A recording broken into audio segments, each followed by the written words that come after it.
So guys, कल रात को बहुत सारे बेहतरीन मैचेस हुआ एंड बहुत सारे एंड टू एंड मैचेस भी हुआ है। सबसे पहले अगर बात करें बार्सिलोना के साथ, कल रात मैच था सेल्टा विगो का।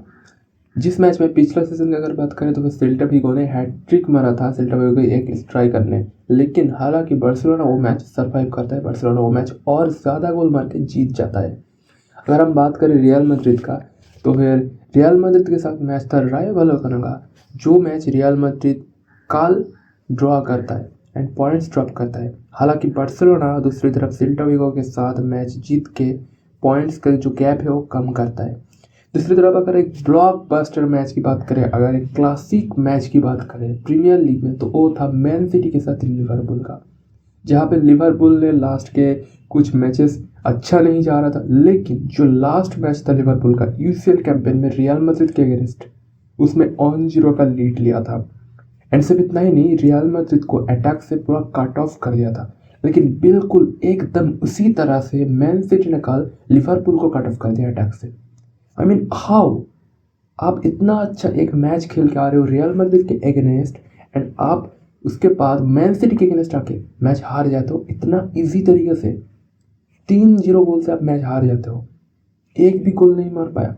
हालांकि उसके अलावा और भी कुछ चीज़ है, पेनल्टी शॉट्स भी था, उनके बारे में बात करेंगे डिटेल्स में। लेकिन गाइस, सबसे पहले बात करते हैं रियल मैड्रिड के मैच के बारे में। देखो गाइस, रियल मैड्रिड का कल मैच था रायो वैलेकानो के अगेंस्ट। भाई कल का मैच ऐसा बिल्कुल भी नहीं था कि रियल मैड्रिड रायो वैलेकानो के ऊपर चढ़ के खेलेगा, नहीं भाई। रायो वैलेकानो भी अटैक कर रहा था, रियल मैड्रिड भी अटैक कर रहा था। लेकिन हाँ, जो अटैक का परसेंटेज है वो रियल मैड्रिड का हालांकि बहुत ज़्यादा था रायो वैलेकानो से। लेकिन रायो वैलेकानो ने अच्छे से डिफेंड किया एंड इवेंचुअली रायो वैलेकानो का जो गोलकीपर है भाई बेहतरीन मैच खेला कल एंड उसको MVP भी मिला। तो यही था भाई रियल मैड्रिड की कहानी। रियल मैड्रिड गोल करने में फिर से नाकाम हुआ है एंड ये लास्ट मैच में भी हुआ था, लिवरपूल के अगेंस्ट भी गोल नहीं आ रहा था। तो कहीं ना कहीं यहाँ पे कुछ चीज़ें तो करना पड़ेगा रियल मैड्रिड को, जावी अलोंसो को कुछ चीज़ें सही करना पड़ेगा। I mean Vinicius junior Mbappe combination बैठ नहीं रहा या फिर क्या चल रहा है, इसके बारे में थोड़ा डिटेल्स में हम लोगों को देखना पड़ेगा। अगर विनीसियस की बात करें तो ऑलरेडी अब लोगों को पता है, बहुत सारे र्यूमर्स आ रहे हैं विनीसियस के बारे में। विनीसियस जावी अलोंसो का जो रिलेशन है वो सही नहीं है, मतलब वो गलत होते जा रहा है धीरे धीरे, जितना दिन जा रहा है उसका रिलेशन ख़राब हो रहा है। ये सब चीज़ें तो अफवाह फैल रहा है। लेकिन भाई एक बात भूलना मत, विनीसियस जूनियर कल बहुत देर तक खेला था, बहुत अच्छा गेम खेला था, ठीक है।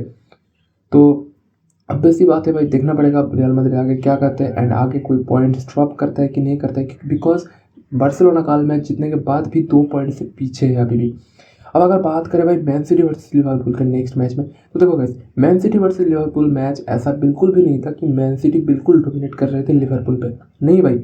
आई नो मैन सिटी के होम पे ही मैच हो रहा था, पेप गार्डियोला के लिए एक लेजेंडरी मैच था कल, बिकॉज पेप गार्डियोला का कल 1000 मैच होने वाला था and yes 1000 match Pep Guardiola ने अपने मैनेजरियल कैरियर में कंप्लीट किया है। एंड उसके चलते मैन सिटी के जो स्टेडियम में उसमें गेम हो रहा था, गेम स्टार्ट होने से पहले उसको एक ऑनर दिया गया, जो मतलब भैपू पैपू जो बजाया जाता है उससे ऑनर दिया गया पेप गार्डियोला को। एंड उसके बाद मैच की अगर बात करें तो देखो भाई, मैच में ऐसा था कि हालैंड ने पहले स्कोर कर दिया था मैन सिटी के ऊपर, जो कि एक बेहतरीन गोल था, जो टिपिकल हालैंड गोल था, वो गोल था। लेकिन उसके बाद मैच घूमने वाला था। उसके बाद लिवरपूल क्या करता है, 40 मिनट के आसपास एक गोल स्कोर करता है, पता है वैन डाइक का हेडर था एंड गोल हो जाता है इवेंचुअली। लेकिन वो गोल रूल आउट किया जाता है ऑफसाइड के चलते।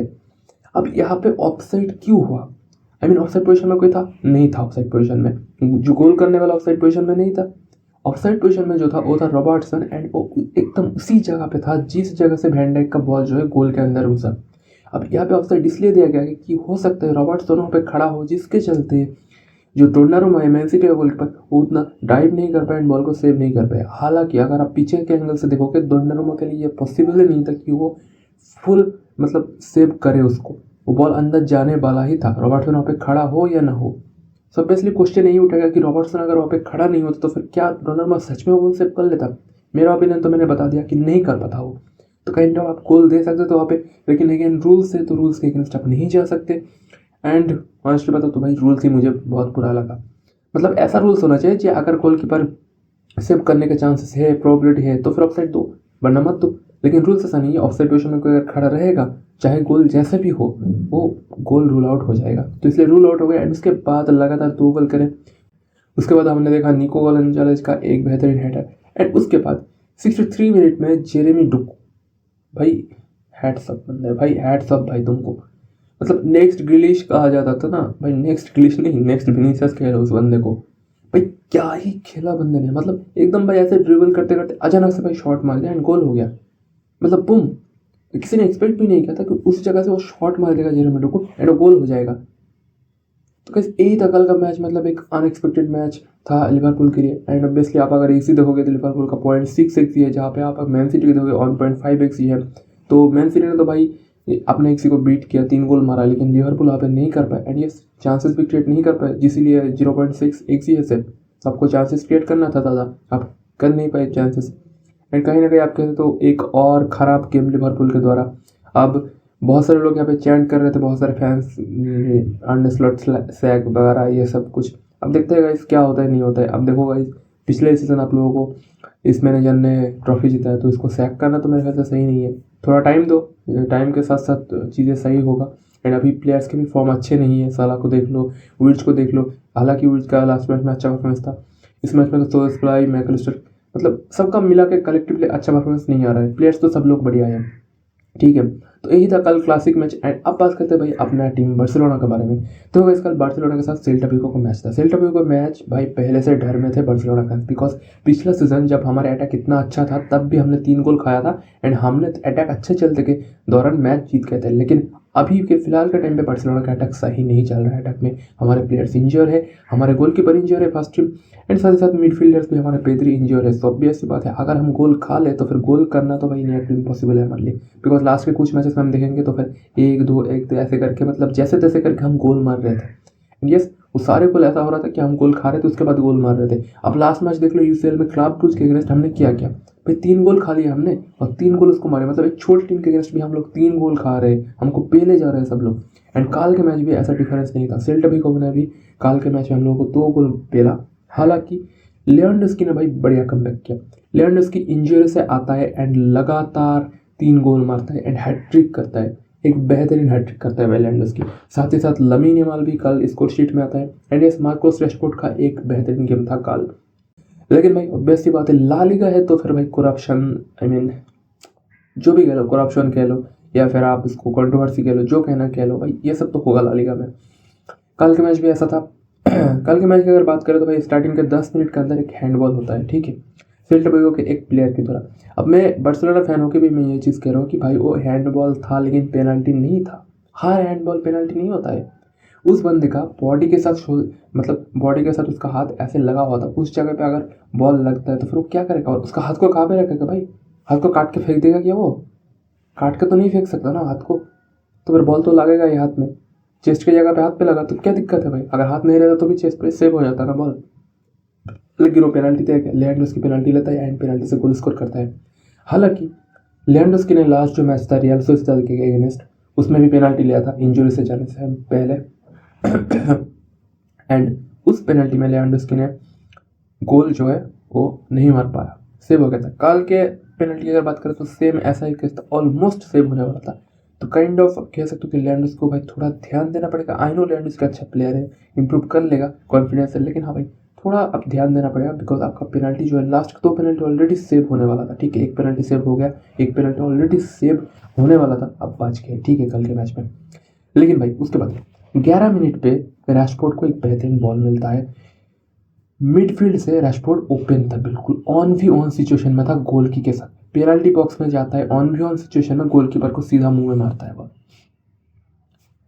क्यों भाई, मतलब आपको भाई लोन में हम बरसा में लेके आए, आपको अपना पूरा एफर्ट देखना पड़ेगा, आप वहां पे जाकर क्या कर रहे हो भाई, गोलकीपर मुंह में बॉल मार रहे हो कैसे भाई? एंड यहीं पे मैच खत्म नहीं होता, पता है, यहाँ से भाई अटैक शुरू करते हैं सेल्टा विगो एंड भाई हमको गोल पेल के चला जाता है। अब बताओ भाई, जहाँ पे हम उसको गोल मारते थे, ओपन चांसेस था, वहां से हम गोल खा जाते हैं। अब मैं यहाँ पे एक चीज़ की बात करता हूँ, ठीक है भाई, हाईलाइन करते हैं ना हम लोग, हाईलाइन प्रॉब्लम नहीं है, हाईलाइन मेंटेन करना प्रॉब्लम है। हम मिडफील्ड में बॉल खा रहे हैं तो ठीक है भाई, हम गोल खाएंगे मान लेते, लेकिन हम ऑपोजिशन हाफ के ऑपोजिशन बॉक्स में मतलब बॉल लूज कर रहे, वहां से कैसे भाई हमारे बॉक्स में आ रहा है बॉल इतना जल्दी। अब इसी इंसिडेंट की अगर बात करें तो यहाँ पे क्या क्या बाल्दे ने भाई ऑन साइड प्ले कर दिया एक प्लेयर को। अगर बाल्दे ऑन साइड प्ले नहीं करता, बाल्दे अगर हमारा ऑफसाइड लाइन के साथ एक साथ रहता या फिर थोड़ा आगे भी रहता तो फिर वो बंदा ऑफसाइड हो जाता एंड ये गोल नहीं पड़ता हम लोगों को। एंड ये तो चलो ऑफसाइड का बात है, उसके बाद भी भाई अगर जुआन गार्ड से होता ना तो फिर ये बॉल सेव हो जाता। मतलब एकदम कॉर्नर के मतलब कोने से आप बॉल मार रहे हो, आपके हाथ से बॉल लग के गोल में जा रहा है, क्यों? आई मीन मैं डिस्क्रेडिट नहीं दे रहा सेजनी को, बहुत बेहतरीन गोलकीपर है सेजनी, ऑब्वियसली मानता हूँ मैं। काल भी बहुत अच्छे सेव्स किए उसने, ठीक है। एक तो भाई बढ़िया सेव किया सेजनी ने, जो कि ऑलमोस्ट दूर से लॉन्ग शॉट लिए थे, फ्रेंकी de Jong का बॉल लूज था, दूर से लॉन्ग शॉट लिए थे सेल्टिक के प्लेयर ने।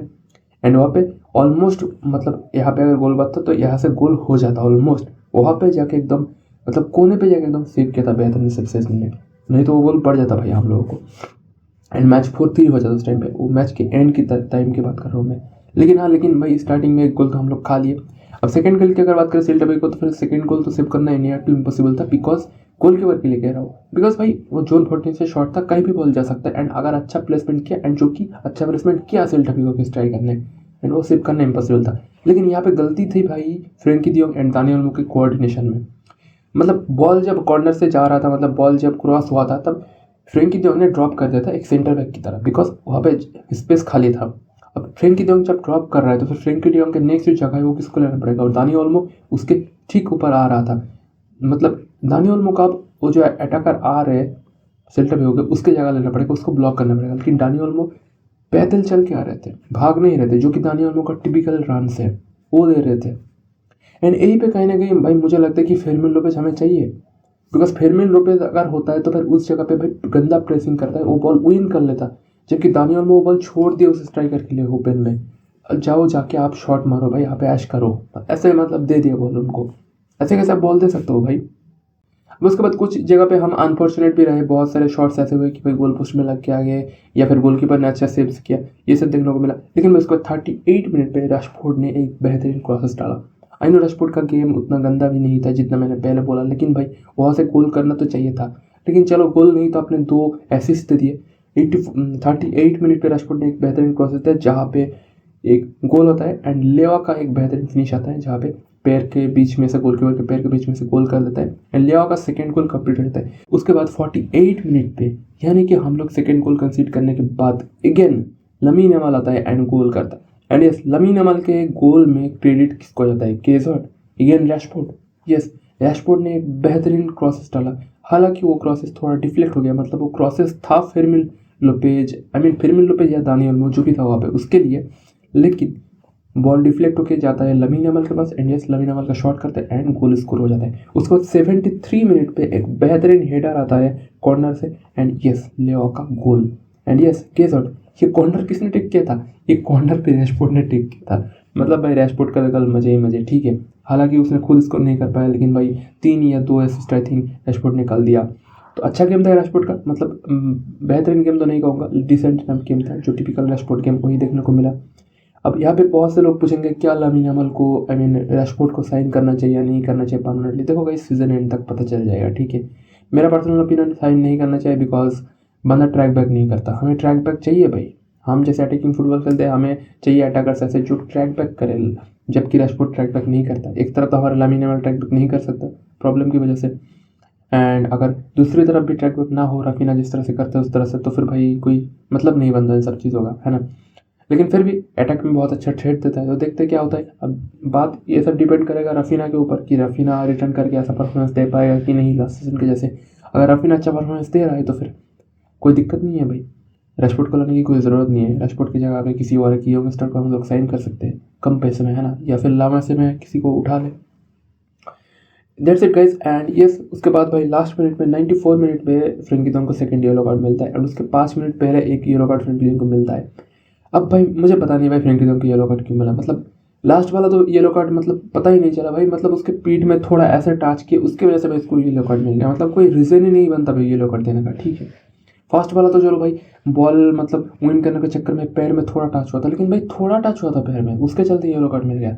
जबकि जो अपोजिशन के प्लेयर्स थे वो ऐसा नहीं कि हमारे मतलब साइड के अटैक करने जा रहे थे, नहीं, वो अपोजिशन अब अपने मतलब हाफ की तरफ ही मतलब मुंह उठा के जा रहे थे, भाग जा रहे थे बॉल लेके। तो यहाँ पे येलो कार्ड तो मतलब बिल्कुल भी अलाउ नहीं है, मतलब डिजर्व नहीं है। अब पता नहीं भाई, ला लीगा है तो कुछ भी पॉसिबल है, ठीक है।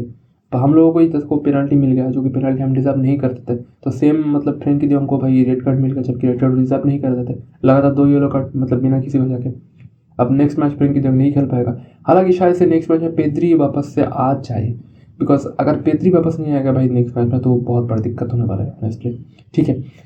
अब गाइस टेबल की बात करते हैं तो देखो गाइस, टेबल में आप देख सकते हो रियल मैड्रिड फास्ट में आ चुका है 31 पॉइंट्स के साथ, और हम लोग 3 पॉइंट्स नीचे है 28 पॉइंट्स के साथ बार्सिलोना। तो एक ही मैच का गैप है। अगर रियल मैड्रिड एक मैच हार जाता है एंड हाँ बार्सिलोना एक मैच जीत जाता है तो फिर हम लोग कवर कर लेंगे 31 पॉइंट्स में, हम लोग भी चल जाएंगे। देखते क्या होता है नहीं होता है। एंड प्रीमियर लीग की अगर बात करें तो मैन सिटी मैच जीतने के बाद अभी आ गया है 22 पॉइंट्स के साथ सेकेंड पोजिशन पे। हालांकि लिवरपूल का हालात बहुत ख़राब है भाई, लिवरपूल अभी 18 पॉइंट्स के साथ 8 पोजीशन पे है। तो लिवरपूल का पता नहीं भाई इस सीजन टॉप 4 कर पाएगा नहीं कर पाएगा, बिकॉज मैचेस तो बहुत ज़्यादा बचा है, ठीक है। सिर्फ अभी 11 मैचेस ही कंप्लीट हुआ है, अभी और भी 27 मैचेस के आसपास बचा है, तो बहुत सारे मैचेस बचे हैं, ठीक है। तो देखते क्या होता है नहीं होता है। एंड यस अर्सनल कहीं ना कहीं लग रहा है इस सीजन बहुत बढ़िया परफॉर्मेंस देगा, बिकॉज अब देख सकते हो 11 मैचेस में सिर्फ 5 गोल कंसीड किए एंड 20 गोल मारा है, ठीक है। तो दैट्स अ ग्रेट स्टैट्स, मतलब सबसे कम गोल कंसीड करने वाली टीम है अर्सेनल। तो देखते हैं क्या होता है नहीं होता है। मिलते हैं नेक्स्ट वीडियो में, तब तक के लिए गुड बाय, टेक केयर।